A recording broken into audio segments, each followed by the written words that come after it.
I used to think nightmares stayed in your head. I was wrong, because the thing in my house didn't start in my dreams. It started with a sound, not a bang, not footsteps, not a scream, scratching, very soft, like someone dragging their fingernails across wood. The first time I heard it, it was 2:13 a.m. I remember the exact time because I checked my phone, annoyed that something woke me up. Scratch, scratch, scratch. It was coming from inside my wall. I told myself it was rats, old house, old pipes, normal. But rats don't stop when you whisper, hello, and they definitely don't scratch back when you knock. I froze in bed.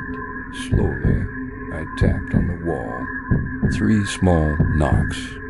There was silence. Then 3 scratches back. Not random, not movement. A response. My heart started beating so hard I could feel it in my throat. I didn't sleep that night. The next morning I checked the wall. Nothing. No holes. No cracks. Just plain painted drywall. I almost convinced myself I imagined it. Until the second night.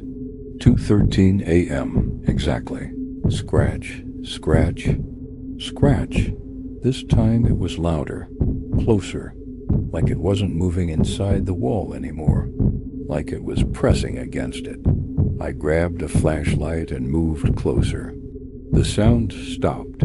I put my ear against the wall, and I heard breathing, slow, controlled, not animal breathing, human breathing, from inside the wall. I jumped back so hard I hit my dresser. There was no way. No space inside that wall big enough for a person. Unless it wasn't always there. That day I called a contractor to check for animals. He opened a small inspection hole. Nothing. No nests. No droppings. No damage. He laughed and said, probably pipes expanding. Pipes don't breathe. That night I didn't turn the lights off. 2:13 a.m. Silence. I waited. Nothing. I almost felt stupid. Then I heard it. Not scratching, knocking from inside the wall. 3 slow knocks. Tap, tap. The exact rhythm I used the first night. It learned. I couldn't breathe. And then something happened that I still can't explain.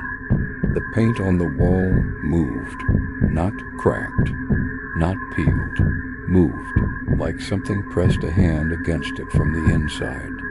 And I saw it, 5 finger shapes, pushing outward, stretching the drywall like it was rubber. I ran out of my room and didn't stop until I was outside the house. I didn't care that it was freezing. I didn't care that I was barefoot. I stayed in my car until sunrise.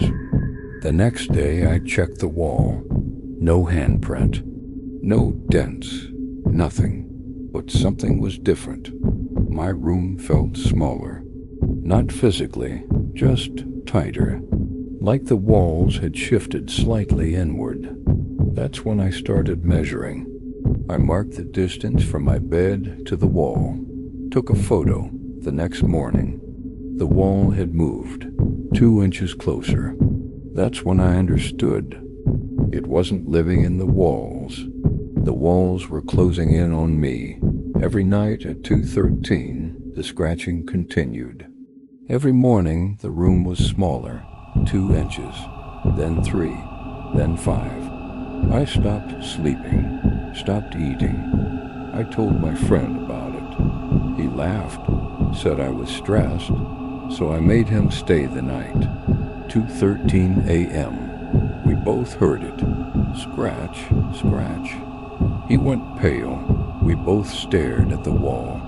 And then his phone rang. Unknown number. 2:13 a.m. He answered. Silence. Then a whisper. I could hear it from where I stood. It said, "Make room." The wall behind us knocked 3 times. My friend ran. He didn't even grab his jacket. He never came back, and he never talked to me again. That night, the wall moved 6 inches. I could barely fit between my bed and it.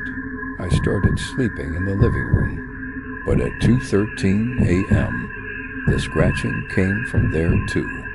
Different wall, same rhythm. It wasn't my bedroom. It was the house. No, not the house. It was wherever I was. That's when I made the mistake. I moved. New apartment. Concrete walls. Top floor. No shared walls except one side. First night there, I felt safe. Concrete doesn't bend. Concrete doesn't scratch. 2:13 a.m. Knocking. From inside the concrete. Slow. Patient. I didn't look at the wall. I didn't move. Then my phone lit up. Unknown number. 2:13 a.m. I didn't answer. Voicemail notification. I listened. It was my voice. Whispering. Make room. The wall beside my bed made a deep cracking sound. Concrete splitting.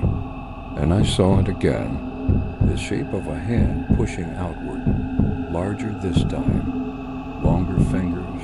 Too long. Like it had been stretching, adapting, growing. The crack spread across the wall like a spider web. And then I understood the truth. It doesn't live in walls. It lives in space.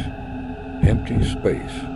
And every time you acknowledge it, every time you knock back, every time you listen, you give it room, the cracks are closer now. I can hear it even while I'm recording this. Not scratching anymore, just breathing, right behind me, waiting. 2:13 a.m. isn't when it starts. It's when it checks to see how much space you've left it. So tonight, if you wake up randomly and you feel like your room is smaller than it was yesterday, don't measure it, don't knock. And whatever you do, if you hear 3 knocks, don't answer, because it's not trying to get in. It already is.